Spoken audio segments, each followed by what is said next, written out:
आपका बहुत स्वागत। नमस्कार जी। नमस्कार। अलग अलग तरीके की डाइट बताई जाती है कि आप सुबह इस वक्त के बाद खाइए और शाम को इस वक्त से पहले खा लीजिए। तो आयुर्वेद में हमारे आचार्यों ने कहा है स्वस्थस्य स्वास्थ्य रक्षणम, माने जो व्यक्ति स्वस्थ है उसके स्वास्थ्य की रक्षा करना। तो 6 ऋतुएं हमारे यहाँ जो बता रखी है, उन ऋतुओं में हमारी लाइफस्टाइल क्या होना चाहिए, हमारी डाइट क्या होना चाहिए, हमारी जीवन शैली क्या होना चाहिए, अगर उसका सही परिपालन करें तो व्यक्ति व्याधि रहित होकर के निश्चित रूप से स्वस्थ रहेगा। और कफ दोष रिस्पॉन्सिबल होता है, जैसे कोलेस्ट्रॉल बढ़ गया, कभी आर्टरी ब्लॉकेज हो गई, हृदय के रोग हो गए, ओबेसिटी बढ़ गई। तो अगर समय पर सोना, समय पर उठना, इन 2 नियमों का पालन कर लिया तो आप बहुत कुछ व्याधियों से बच सकते हैं। आप समय पर सोइए और पर्याप्त मात्रा में नींद लीजिए। जैसे उदाहरण के रूप में अभी एक जगह में भोजन करने गया तो उन्होंने बोला दही बड़ा भी है, खीर भी है और करेला भी है। मैंने कहा तीनों का कॉम्बिनेशन एक दूसरे के साथ ठीक नहीं है। नमस्कार, आप सभी का बेहद स्वागत है नेशनल खबर के हेल्थ प्रोग्राम में। और अक्सर हम बात करते हैं आयुर्वेद को लेकर। नेशनल खबर का जो आप तमाम प्रोग्राम्स देखते हैं, ज़्यादा से ज़्यादा हम आयुर्वेदिक डॉक्टर्स पर फोकस करते हैं। आखिर आयुर्वेद आपके जीवन में क्या बदलाव लाता है, आयुर्वेद को किस तरीके से आपको जीवन में अपनाना चाहिए और स्वस्थ जीवन शैली का क्या मतलब है आयुर्वेद के अनुसार, ये हम आपको तमाम साक्षात्कार के दौरान आपको जानकारी देते रहते हैं।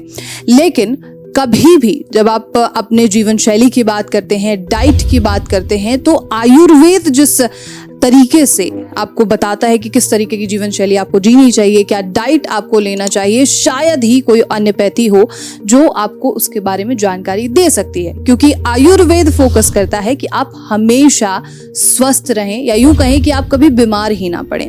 और आज इस खास प्रोग्राम में अभी जहां हम मौजूद हैं, ये है all India institute of Ayurveda.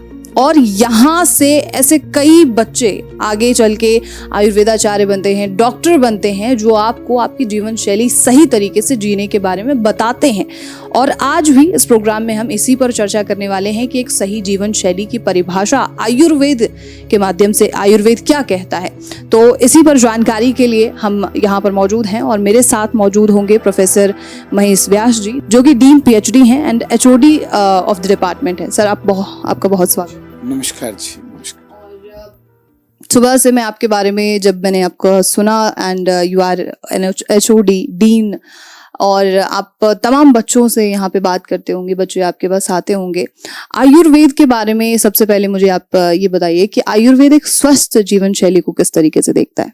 जी देखिए, आयुर्वेद जो है, अगर हम देखें कि कई चिकित्सा पद्धतियां हैं और हर एक चिकित्सा पद्धति जो है वो कोई भी व्यक्ति आता है व्याधि के साथ में, उस व्याधि को ठीक करने का काम करती है।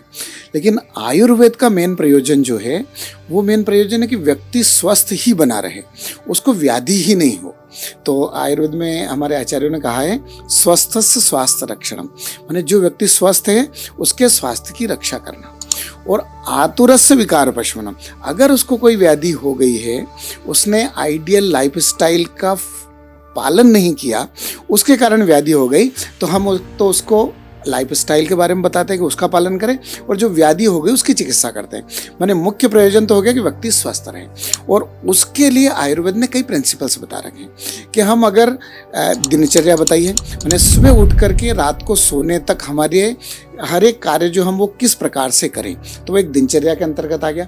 दूसरा, हमारे यहाँ जो चेंजेस होता है वो सीजन के मान से होता है, तो ये उसको हम कहते हैं ऋतु। तो 6 ऋतुएं हमारे यहाँ जो बता रखी है, उन ऋतुओं में हमारी लाइफस्टाइल क्या होना चाहिए, हमारी डाइट क्या होना चाहिए, हमारी जीवन शैली क्या होना चाहिए, अगर उसका सही परिपालन करें तो व्यक्ति व्याधि रहित होकर के निश्चित रूप से स्वस्थ रहेगा।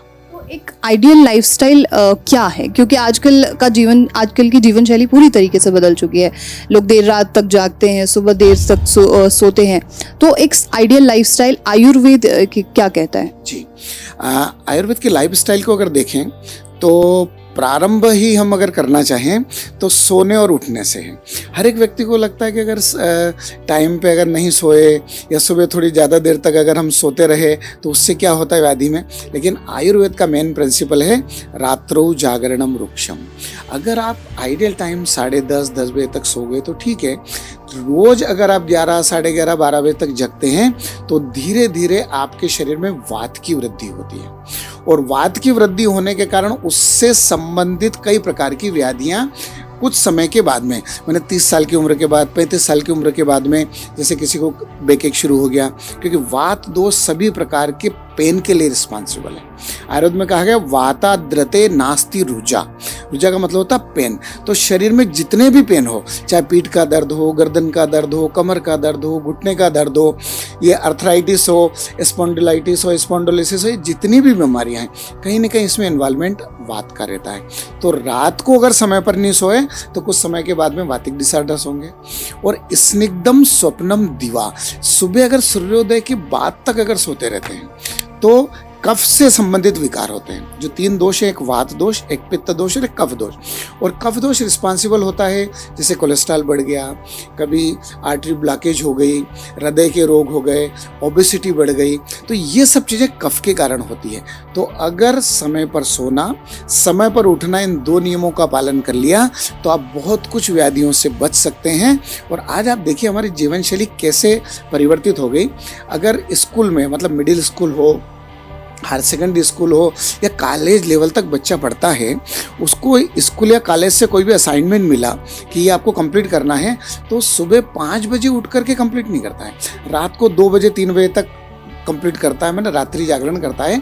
ये हमारी जीवन शैली में आ चुका है। तो इसको आज परिवर्तित करने की आवश्यकता है। और अगर आपने देखा हो तो जीवन शैली का कितना महत्व है। कोरोना काल में न केवल भारतवर्ष में, सब जगह लोग ये कह रहे थे आप समय पर सोइए और पर्याप्त मात्रा में नींद लीजिए। अगर आपने समय पर सोए, 6 घंटे 6.5 घंटे की अगर आपने नींद ली तो आपका इम्यूनिटी बढ़ेगी, शरीर का बल बढ़ेगा, उससे कई प्रकार की व्याधियों से आप बच सकते हैं।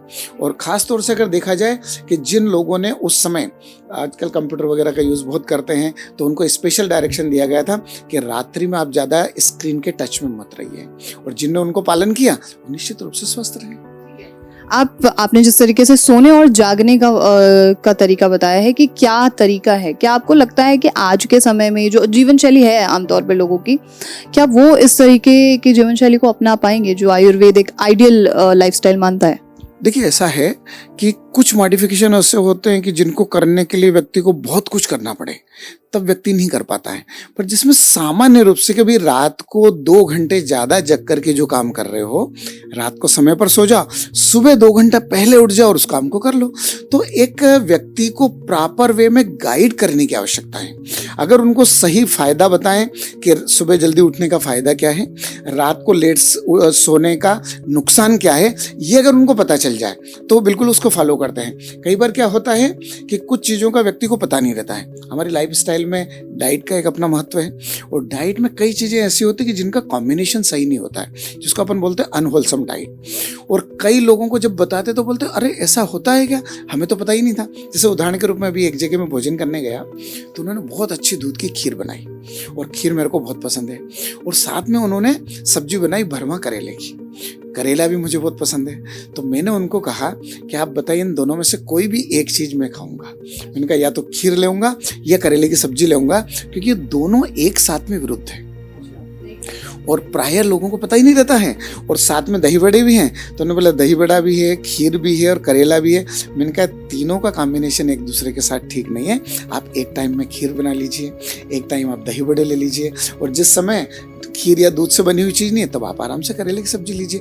तो बोले कि ये हमको पता ही नहीं था, हम तो हमेशा ये करते रहते हैं। मैंने कहा इससे और ज़्यादा जो है मैंगो शेक बनाते हैं, आम का रस घर में बनता है, बिना दूध के कोई भी नहीं बनाता है। और आयुर्वेद कहता है फलों का प्रयोग दूध के साथ नहीं करना चाहिए। और कई बार क्या होता है कि अच्छे पके हुए आम नहीं हैं, आम थोड़े बहुत हरे हैं, खट्टे हैं, हम उनमें 2 चम्मच शुगर ज़्यादा ऐड कर देते हैं और दूध के साथ में जो है वो रस बनाते हैं, वो बिल्कुल ठीक नहीं है। उससे कई प्रकार के स्किन डिजीज होते हैं। तो जैसे ही उनको अगर हम बता देते हैं कि ऐसा है तो व्यक्ति उसके बाद नहीं करता है, पर जब तक उसको पता नहीं तब तक वो करता है। तो मेरा कहना है कि आयुर्वेद के जो नियम है वो बहुत ही सरल हैं। अगर लोगों को पता हो तो वो उनका बहुत अच्छे से पालन कर सकते हैं। इसलिए मैं तो आपके चैनल को धन्यवाद देना चाहूँगा कि आपके माध्यम से अगर देश के कोने कोना तक आयुर्वेद की आइडियल लाइफस्टाइल अगर पहुँचती है तो व्यक्ति स्वस्थ रहेगा, स्वस्थ परिवार का निर्माण, स्वस्थ समाज का निर्माण और स्वस्थ राष्ट्र के निर्माण में आपकी एक अहम भूमिका रहेगी।